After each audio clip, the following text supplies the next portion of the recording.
नमस्कार मित्रांनो, मुकुंदवन मराठी भक्तिमय या यूट्यूब चॅनलमध्ये आपले स्वागत आहे. आज आपण एक अशी कथा पाहणार आहोत, जी ऐकून खरोखर या ठिकाणी माणसाचं मन हेलावून गेल्याशिवाय राहणार नाही. चला तर मग ही कथा ऐकायला सुरू करूया. एका हॉस्पिटलमध्ये एक महिला आपल्या बेडवर त्या ठिकाणी पडलेली असते आणि ज्यावेळेस तिला शुद्ध येते, शुद्ध आल्यानंतर त्या ठिकाणी असणाऱ्या वार्डबॉय आणि नर्सला त्या ठिकाणी ती बोलू लागते, मला माझ्या पतीजवळ घेऊन चला, मला त्यांना भेटायचं आहे. त्यावेळेस ती नर्स आणि वार्डबॉय त्या बाईजवळ येतात आणि सांगतात की बाई, तुझं देखील आत्ताच ऑपरेशन झालेलं आहे, तुझी परिस्थिती एवढी आणखी काही स्ट्रॉंग नाही की तुला तुझ्या पतीकडे घेऊन जावं. थोडा वेळ थांब, डॉक्टरसाहेब आल्यानंतर डॉक्टरांना विचारून मग आम्ही तुला तुझ्या पतीची भेट घडवून आणू. असं ज्यावेळेस त्या महिलेला नर्स सांगते, त्यावेळेस ती निमूटपणे आपल्या पलंगावर पडून असते. आणि नेमकं ही कथा काय आहे ऐकूयात आपण. तर केरळमधील ही एक घटना आहे. केरळमध्ये राहणारं मध्यमवर्गीय कुटुंब, त्या घरी त्या कुटुंबामध्ये एक मुलगा अमित, ज्याचं वय साधारण 30 वर्ष, त्याची पत्नी संगीता, वय 25-26 वर्ष, आणि अमितचे आईवडील. अमितचे वडील सरकारी नोकरीमध्ये त्या ठिकाणी असतात, सेवानिवृत्त झालेले असतात, त्यांना पेन्शन मिळत असतं. अमित देखील एका चांगल्या कंपनीमध्ये नोकरीवर असतो आणि वडिलोपार्जित त्या ठिकाणी अमितच्या वडिलांची त्या ठिकाणी शेती वगैरे भरपूर संपत्ती त्या ठिकाणी असते. आणि संगीता आणि अमित त्या ठिकाणी आपल्या आईवडिलांसह केरळला त्या घरामध्ये राहत असतात आणि अमित इकडे नोकरी करत असतो. एक दिवस काय होतं, अचानक अमितला ताप येऊ लागतो. ताप येत असल्यामुळं सकाळी सकाळी ऑफिसला जायच्या गडबडीमध्ये हा घरून नाश्ता करून निघतेवेळेस एक तापीची गोळी घेतो आणि ऑफिसला निघून जातो. त्यावेळेस पत्नी संगीता अमितला विचारू लागते, हो काय झालं तुम्हाला, तुमची तब्येत बरोबर नाही का? त्यावेळेस अमित सांगतो, थोडंसं या ठिकाणी अंग कणकण करू लागलं आहे आणि थोडंसं हातपाय देखील बधीर झाल्यासारखं वाटतं, डोकं बधीर झालं आहे, गोळी घेतली मला बरं वाटेल. तेव्हा पत्नी त्याला सांगते अमितला, तुम्ही असं निष्काळजीपणे वागू नका, डॉक्टरला दाखवा आणि डॉक्टरला दाखवून योग्य तो या ठिकाणी उपचार करून घ्या. हा पत्नीचं ऐकून घेतो, ऑफिसला निघून जातो. परत 4-8 दिवस काही होत नाही. 4-8 दिवसानंतर आणखी मग त्या ठिकाणी अमितची तब्येत जास्तच खालावू लागते. सॉरी. आणि मग ज्यावेळेस त्याला अतिशय वेदना होऊ लागतात, शरीरातील ताप कमी होत नाही, तेव्हा मात्र मग डॉक्टरकडे अमितला त्या ठिकाणी संगीता आणि अमितचे आईवडील त्या ठिकाणी घेऊन जातात. घेऊन गेल्यानंतर त्या ठिकाणी रक्त तपासण्या केल्या जातात अमितच्या. आणि मग मात्र एक भयानक सत्य त्या ठिकाणी त्यांच्यासमोर येतं. अमितच्या तपासणी अहवालामध्ये त्या ठिकाणी डॉक्टरांना समजून आलेलं असतं की अमितच्या दोन्ही किडन्या त्या ठिकाणी फेल झालेल्या आहेत, त्या ठिकाणी काम करत नाहीत. आणि मग त्या ठिकाणी त्याला दीर्घ उपचार घ्यावा लागतो. हा त्या आजाराला त्या ठिकाणी एवढा कंटाळलेला असतो. आता दोन्ही किडन्या फेल झाल्या म्हणल्यानंतर त्या माणसाची काय अवस्था होत असेल याची कल्पना आपण करू शकत नाही.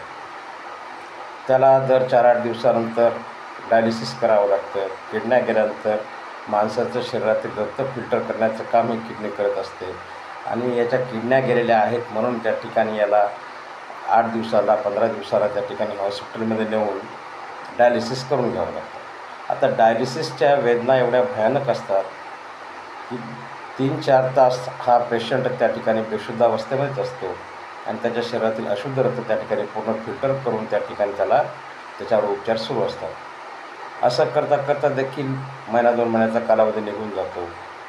त्यावेळेस त्याच्यावर उपचार करणारे जे डॉक्टर असतात ते अमितच्या वडिलांना आणि त्याच्या पत्नीला म्हणजे संगीताला सांगू लागतात की हे किती दिवस या ठिकाणी डायलिसिस करणार आहात तुम्ही, जर या ठिकाणी किडनी मिळत असेल तर प्रयत्न करून पहा. आणि मग अमितचे आईवडील त्या ठिकाणी आपली किडनी द्यायला तयार होतात, डॉक्टरांना विनंती करतात. तेव्हा डॉक्टर त्यांना समजावून सांगतात की बाबा, तुमचं वय या ठिकाणी खूप झालेलं आहे आणि तुमची किडनी या ठिकाणी देता येईल का नाही हे मात्र मी आत्ताच काही सांगू शकणार नाही, तर आपण तुमच्या देखील तपासण्या करू. तेव्हा डॉक्टर अमितच्या वडिलांची, अमितच्या आईच्या पूर्ण तपासण्या करतात. आता वयोवृद्ध असल्यामुळं त्यांना देखील त्या ठिकाणी शुगर, BP असे किरकोळ आजार असतात आणि नेमका त्यांच्या त्या किडन्या देखील या ठिकाणी अमितशी मॅच होत नाही. तेव्हा डॉक्टर स्पष्टपणे सांगतात की नाही, तुमची किडनी या ठिकाणी मॅच होत नाही, आपण बाहेरून मिळते का या ग्रुपची असा आपण प्रयत्न करूया. डॉक्टर आटोकाट प्रयत्न करतात. त्यांचे कुटुंबीय अमितचे देखील त्या ठिकाणी किडनीचा शोध घेत असतात. याला देखील 15-20 दिवसाचा कालावधी निघून जातो आणि एक दिवस मात्र या ठिकाणी अमितची पत्नी संगीता आपल्या घरी सकाळी सकाळी बसलेली असते वेळेस आपल्या सासऱ्याला त्या ठिकाणी बोलते की बाबा, आपण माझी किडनी या ठिकाणी माझ्या पतीला देऊ आपण. तेव्हा त्या संगीताचे सासरे आणि अमित हे दोघे देखील त्या ठिकाणी म्हणतात की असं कसं शक्य आहे, किडनी कोणाची कोणाला मॅच होत नसते, आईवडिलांची, कुटुंबियाची होऊ शकते. तू तर किती केलं तर दुसऱ्या कुटुंबातून आमच्या कुटुंबात आलेली स्त्री आहेस. तेव्हा संगीता काही ऐकून घेत नाही. आपण प्रयत्न करून पाहायला काय हरकत आहे, असं ज्यावेळेस आपल्या सासऱ्याला बोलते आणि पतीला देखील समजून सांगते. पतीला देखील त्या ठिकाणी अमितला समजलेलं असतं की हिची किडनी मॅच होणारच नाही, त्यासाठी विरोध करून काही उपयोग नाही.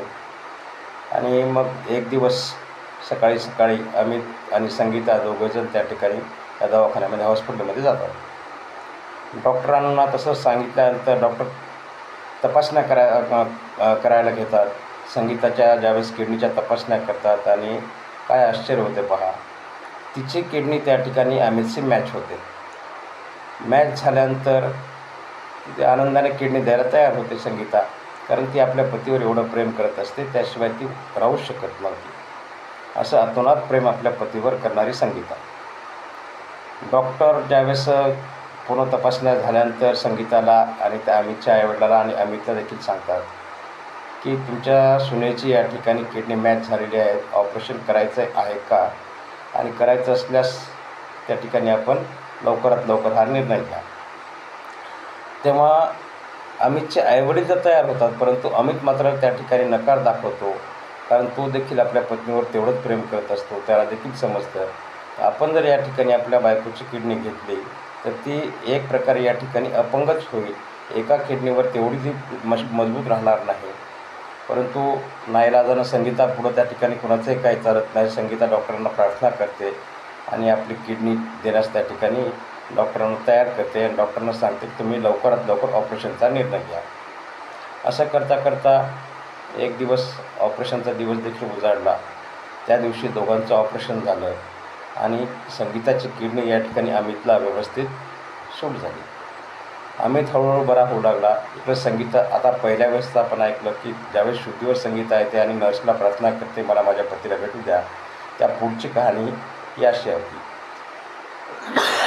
मग ज्यावेळेस संगीता आणि अमितला 8-15 दिवसानंतर डिस्चार्ज मिळतो, घरी येतात, त्यावेळेस मात्र हा अमित संगीता चौकशी करण्याकरता ज्यावेळेस अमित जवळ जाते तेव्हा अमित तिला त्या ठिकाणी हात झिडकावून टाकतो तिचा आणि म्हणतो मला तुझ्यापासून घटस्फोट हवा आहे, घटस्फोट म्हणजे फारकत पाहिजे आणि मी तुझ्यासोबत राहू शकत नाही. असं ज्यावेळेस हा अमित आपल्या पत्नीला बोलतो त्यावेळेस ती मात्र आश्चर्य करू लागते, रडू लागते. असं का बरं झालं.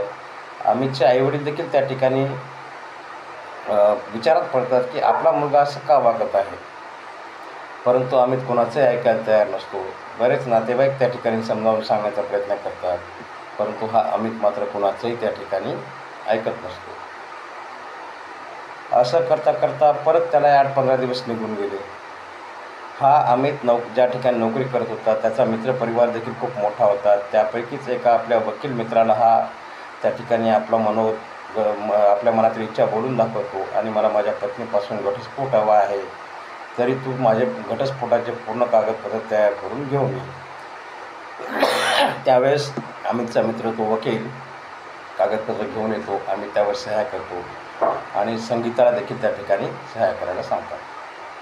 आता संगीता एवढी त्या ठिकाणी दुःखी झालेली असते की आपण एवढं याचा जीव वाचवण्याकरता एवढं काही आपण आपलं स्वतःचं अवयवाचं एक दान दिलं, परंतु हा पती मात्र या ठिकाणी आपल्याबरोबर असं का बरं वागत आहे. त्या ठिकाणी बिचारी दुःखी होते आणि किती दिवस हा त्रास सहन करायचा, म्हणून त्या ठिकाणी एक दिवस ती आपली बॅग भरते आणि आपल्या माहेराला म्हणजे आईवडिलाकडे निघून जाते. तिथे देखील. परंतु ज्यावेळेस ती बॅग भरत असते त्यावेळेस संगीतानं काय केलं असतं, आपल्या पतीची आठवण म्हणून त्या दवाखान्यामध्ये असणार त्याची जी फाईल होती ती फाईल, आपली फाईल त्या बॅगमध्ये भरून ती माहेराला घेऊन जाते. बरेच दिवस गेल्यानंतर हुशार असते ही संगीता, शिकलेली असते. त्या फाईल पाहून उघडून वाचायला लागते. तेव्हा आपल्या पतीची फाईल तिच्या हातामध्ये आल्यानंतर त्यामध्ये एक रिपोर्ट तिला असा सापडतो की त्या रिपोर्टमध्ये अमितला कॅन्सर झाल्याचं निष्पन्न झालेलं असतं. मग तेव्हा कुठं हिला या ठिकाणी टूप पेटते संगीताची आणि म्हणते की हा अमित देखील माझ्यावर खरोखर प्रेम करतो, म्हणूनच या ठिकाणी त्याला किडनीच्या आजारातून तर आपण बरं केलं, परंतु आता कॅन्सर एवढा मोठा झालेला आहे म्हणून हा या ठिकाणी माझी या ठिकाणी किंवा पूर्णच मला फारकत द्यायचा विचार करू लागला. तेव्हा संगीता अमितची फाईल घेऊन त्याच दवाखान्यामध्ये जाते ज्या डॉक्टरांनी हा रिपोर्ट पाहिलेला असतो. त्या डॉक्टरांना जाऊन रिपोर्ट दाखवते. तेव्हा ते डॉक्टर सांगतात, बाई ही गोष्ट फक्त अमितला आणि मलाच माहीत आहे आणि त्यानं मला प्रार्थना केली होती, विनंती केली होती की हा माझा रिपोर्ट तुम्ही कुठे उघड करू नका. असं ज्यावेळेस बोलते त्यावेळेस ही विचारते की यावर काय इलाज नाही का, तेव्हा आणि हे कसं काय शक्य झालं, माझ्या पतीला तर कुठल्याही प्रकारचं व्यसन नव्हतं. तेव्हा डॉक्टर सांगतात, ज्यावेळेस तुम्ही डायलिसिस करत होतात त्यावेळेस महागाचे इंजेक्शन्स, औषधं, गोळ्या याच्या शरीरामध्ये गेलेल्या आहेत आणि लाखामध्ये एखाद्या व्यक्तीला अशा प्रकारचा आजार या मेडिसिनच्या साईड इफेक्टने उद्भवू शकतो आणि नेमकं हाच या ठिकाणी कॅन्सरचा आजार तुझ्या पतीला त्या मेडिसिनच्या ओव्हरडोसमुळे झालेला आहे. तर यावर इलाज काय, तर ते डॉक्टर सांगतात की हा इलाज म्हणजे या ठिकाणी दुर्मिळ इलाज आहे, यातून त्याचे प्राण कोणीही वाचू शकत नाही. हतबल होते संगीता. घरी येते, आपल्या घरून आपली बॅग परत घेते, सासरी येते अमितच्या घरी आणि मात्र अमितच्या गळ्याला पडून त्या ठिकाणी थाय मोकळून संगीता रडू लागते आणि मग म्हणते, खरोखर तुम्ही किती महान आहात अमित, तुम्हाला एवढा मोठा आजार या ठिकाणी कॅन्सरचा झाला होता म्हणूनच तुम्ही माझा त्याग करू लागलात, म्हणूनच तुम्ही मला फारकत देऊ लागलात. त्यावेळेस मात्र अमितला देखील त्या ठिकाणी रडू कोसळतं आणि तो सांगतो, बरोबर आहे तू बोलतेस संगीता, माझी अशी इच्छा होती, मी जास्त दिवसाचा या ठिकाणी सोबती नाही, 10-12 महिन्याचा सोबती आहे मी. मग माझ्या पश्चात तुला विधवेचं जीवन जगता येऊ नये म्हणून मी तुला या ठिकाणी माझ्या संसार बंधनातून मुक्त करणार होतो, जेणेकरून तू दुसरा विवाह करून आपला संसार थाटावा अशी माझी इच्छा होती. तेव्हा संगीता सांगते, काही असो मी तुम्हाला या ठिकाणी सोडणार नाही, मला काही भोगावं लागलं तरी चालेल, परंतु मी तुम्हाला सोडून राहणार नाही. आणि मग सर्वजण त्या ठिकाणी कुटुंब विचार करू लागतात. तेव्हा संगीता काही अशा जाहिराती असतात ज्या आयुर्वेदिक संस्थानांनी त्या ठिकाणी प्रदर्शित केलेल्या की तुम्ही कॅन्सरचा रोगी घेऊन या आणि 100% रोगमुक्त व्हा, अशा प्रकारच्या जाहिराती त्या ठिकाणी पाहते. कुठल्याही प्रकारची रेडिओथेरपी नाही, कुठली केमोथेरपी नाही, कुठलं ऑपरेशन नाही, विना ऑपरेशन या ठिकाणी कॅन्सर 100% आम्ही बरा करू, अशी जाहिरात ज्यावेळेस त्या ठिकाणी संगीता पाहते. एक दिवस आपल्या पतीला घेऊन त्या संस्थेमध्ये जाते. संस्थेमध्ये गेल्यानंतर तिथले संस्थेचे जे काही चालक असतात त्याचा ते पूर्ण त्या ठिकाणी अभ्यास करतात, त्याच्यावर परिपूर्ण त्या ठिकाणी उपचार सुरू होतात आणि आश्चर्य पहा, त्या ठिकाणी 6 महिने त्या आश्रमामध्ये दोघेजण पती पत्नी राहतात आणि त्या अमितचा उपचार एवढा योग्य पद्धतीने होतो की त्याच्या शरीरात असणारा कॅन्सर त्या ठिकाणी पूर्णपणे नाहीसा होतो. नुसता कॅन्सरच नाही तर जे आयुर्वेदिक औषधं त्याला खायला प्यायला दिलेले असतात त्या औषधामुळे त्याच्या शरीरामध्ये दुसरी जी किडनी खराब झाली होती ती देखील त्या ठिकाणी पूर्वपदावर म्हणजे सुरळीत त्या ठिकाणी काम करू लागते.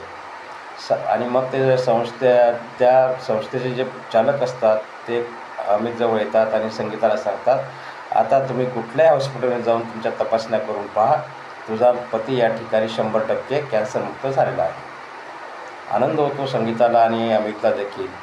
तिथून घरी येतात. घरी आल्यानंतर आपल्या आईवडिलांना ज्यावेळेस अमित सांगतो की मी या ठिकाणी या कॅन्सरच्या आजारातून 100% बरा झालेलो आहे, त्यांना देखील त्या ठिकाणी आनंद होतो आणि आनंदाच्या भरामध्ये त्या ठिकाणी एकमेकाला त्या ठिकाणी मिठी मारू लागतात.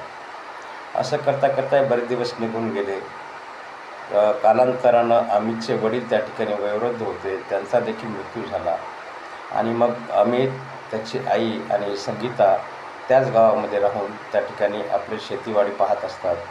आज अमित आणि संगीताला त्या ठिकाणी 2 गोंडस असे सुंदर मुलं आहेत आणि त्यांचा संसार अशा प्रकारे त्या ठिकाणी व्यवस्थित चालू आहे. तर मित्रो, ही या ठिकाणी एका पत्नीच्या धैर्याची परीक्षा ईश्वर कशाप्रकारे पाहतो आणि त्या परीक्षेला कशाप्रकारे फळ प्राप्त होतं, हेच या ठिकाणी आपण शिकण्यासारखं आहे. तर कृपया मला सांगा ही कथा आपल्याला कशी वाटली. आवडली असल्यास नक्की लाईक करा, शेअर करा आणि कमेंट करायला मात्र विसरू नका. जय हिंद, जय महाराष्ट्र.